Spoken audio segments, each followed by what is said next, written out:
Imagine a time when a disease like tuberculosis did not just attack the lungs from the inside but also ravaged the skin of its victims. This was the cruel reality for thousands of people suffering from lupus vulgaris, a form of cutaneous tuberculosis that was once a death sentence for one's social life and physical well-being.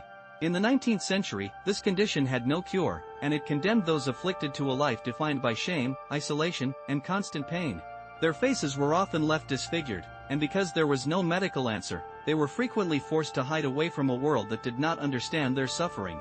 But amidst this profound hopelessness, a single man who was himself fighting a lifelong battle against chronic illness had an idea that was as daring as it was remarkably simple. He began to wonder if sunlight, the very same light that gives life to everything on our planet, could actually be used as a source of healing. Our hero in this story is Niels Ryberg Finsen, a Danish physician who possessed an indomitable spirit despite his own physical limitations. Finsen was not a man of robust health. In fact, his own body was quite fragile. He suffered from a severe heart and liver disease that often left him bedridden and exhausted. However, it was this very struggle that led him to his greatest discovery. As he spent time observing his own body and how it reacted to the environment, he noticed something fascinating. He realized that exposure to the sun seemed to alleviate some of his own chronic symptoms. This personal observation was like a quiet whisper from his own organism, and it sparked a flicker of curiosity within him that would eventually turn into a lifelong obsession. Finsen was not necessarily a brilliant doctor in the most traditional or academic sense, but he was a meticulous observer. He was the kind of person who noticed the small, vital details that others often overlooked in their haste. As he began to experiment with light in his makeshift laboratory, he realized that different colors of light produced different effects on the human body. He started to ask himself a revolutionary question. If light could affect the skin so directly, could it perhaps be used as a weapon against the bacteria that were attacking it? This question drove him to begin a journey that would change medicine forever. In 1895, he took the bold step of treating his first patients who were suffering from lupus vulgaris. If we were to look back at those first sessions, the scene would have looked like something straight out of a film. You would see people with faces covered in painful and disfiguring lesions sitting quietly under a specially filtered artificial light. At the time, the results of these sessions were seen as nothing short of miraculous. The deep, stubborn wounds began to heal, and the skin actually started to regenerate itself. There is a particularly poignant testimony from a patient who underwent this treatment. After months of sitting under Finsen's lights, this person was finally able to look at themselves in the mirror without horror. For the first time in many years, they could leave their house without covering their face. It was a transformation that went deeper than the skin, as it seemed the light was healing the soul just as much as it was the body. Finsen was not just providing physical relief, he was restoring dignity to those who had lost all hope. This was a silent revolution, a reminder that sometimes the deepest solutions are found in the most basic elements of nature. But to truly appreciate his work, we have to ask how exactly a simple light lamp, designed by Finsen, achieved what no medicine of that era could. To understand how light can cure a disease, we first have to remember that what we see with our eyes is only a small part of the story. Visible light is just a tiny portion of a much larger spectrum of energy. It helps to imagine light as a giant orchestra. What we perceive as colors is just a single section of violins, but there are many other instruments playing in that same orchestra that we simply cannot hear or see. These include radio waves, microwaves, infrared, ultraviolet, X-rays, and gamma rays. Finsen, through his tireless observations and experiments, realized that not all parts of this light orchestra were the same. He observed that certain wavelengths, such as those found in red and orange light, seemed to irritate the skin of patients suffering from smallpox. On the other hand, blue and ultraviolet light did not have this negative effect. This gave him the crucial clue he needed, proving that light had different properties and very specific biological effects depending on its color and wavelength. The enemy that Finsen was attacking was the Mycobacterium tuberculosis. This is the same bacterium responsible for tuberculosis of the lungs, and it is one of the most resistant and devastating organisms in human history. When it attacked the skin as lupus vulgaris, it created nodular lesions and deep ulcers that slowly destroyed the tissue of the face.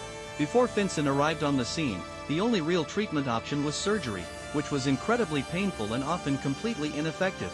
Patients faced high rates of recurrence and were left with permanent, heavy scarring. Finsen decided to focus his attention on the ultraviolet, or UV, part of the light spectrum. These waves are more energetic than the light we can see. You can think of them as small, invisible energy projectiles that, when delivered in the right doses, can be incredibly powerful. His primary hypothesis was that these UV waves could have a germicidal effect, meaning they could actually kill the bacteria living in the skin. To test his theory, Finsen needed more than just a regular lamp.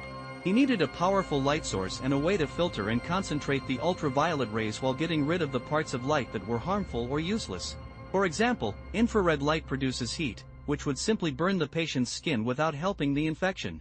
To solve this, he devised an ingenious apparatus that became known as the Finsen lamp. The light source itself was an electric carbon arc lamp, which produced an extremely bright light that was very rich in UV rays. It was similar to the intense spotlights you might see in a stadium today, but much more focused. The real magic, however, was in the filters. To protect the patient from excessive heat, the light was passed through quartz lenses. These lenses were filled with a combination of distilled water and a cupric sulfate solution. Quartz was an essential material for this invention because, unlike common glass, it allows ultraviolet light to pass through it. If he had used regular glass, the healing rays would have been blocked. The water and the chemical solution acted as a heat shield and a color filter, absorbing the red light and the heat while allowing the blue and ultraviolet light to shine through. Finsen also used special lenses and water-cooled quartz compressors to direct and concentrate this filtered light directly onto the skin lesions. This ensured that the UV dose was both effective and localized to exactly where it was needed. The treatment process itself was a labor of love and patience. Patients had to sit under these lamps for an hour or more at a time, several times a week, often for many months. During these sessions, the medical staff would gently press the tissue around the lesion using those quartz compressors. This was a vital part of the process because it helped squeeze the blood out of the skin's tiny capillaries. Finsen had realized that blood is very good at absorbing ultraviolet light, which would reduce the therapeutic effect on the bacteria. By temporarily pushing the blood away, more of the UV rays could penetrate directly into the infected tissue to do their work. When those rays finally reached the bacteria, the secret of the treatment was revealed. The UV light had the ability to damage the DNA of the bacteria. You can imagine the bacteria's DNA as its internal instruction manual. The UV light acted like small hammers that broke or altered that manual, which prevented the bacteria from replicating and eventually killed them off. It was a direct and lethal blow to the infection living in the skin. But the light did even more than just kill the bacteria directly. It also seemed to stimulate an inflammatory and healing response within the patient's own skin. It was as if the light was waking up the body's own immune cells, encouraging them to join the fight against the infection. Over the long term, the treatment also improved local circulation and helped the damaged tissue regenerate, allowing ulcers to heal and the skin to finally recover its healthy appearance. The impact of this work was truly monumental.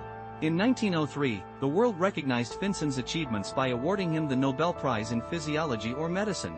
The committee recognized his incredible contribution to the treatment of diseases, specifically lupus vulgaris, through the use of concentrated light radiation. They noted that he had opened up an entirely new avenue for medical science. This was an incredible feat, especially considering the era. With the support of the Danish state, Finsen founded the Copenhagen Light Institute, which quickly became a world-renowned center for the treatment of this devastating disease. Finsen's apparatuses were manufactured and distributed to hospitals all across the globe. His success was so profound that, until the advent of antibiotics in the 1940s, phototherapy was considered the most effective and widespread treatment for lupus vulgaris.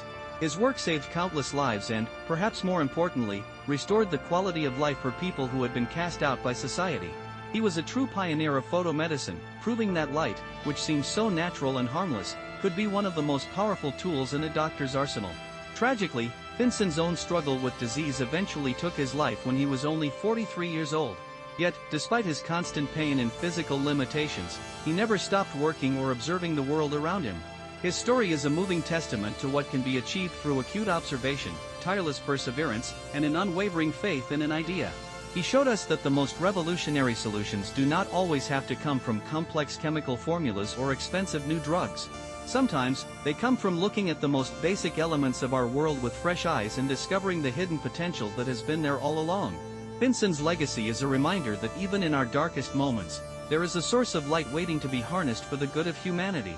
Niels Ryberg Finsen proved that nature holds the keys to our well-being if we are only patient enough to look for them. His work laid the foundation for how we understand the biological effects of light today, and his dedication continues to inspire medical researchers around the world. If you found this story of scientific discovery and human resilience inspiring, please consider subscribing to the channel to learn more about the incredible pioneers who changed the course of history. Watch full video in my channel. For more information visit minrora.com.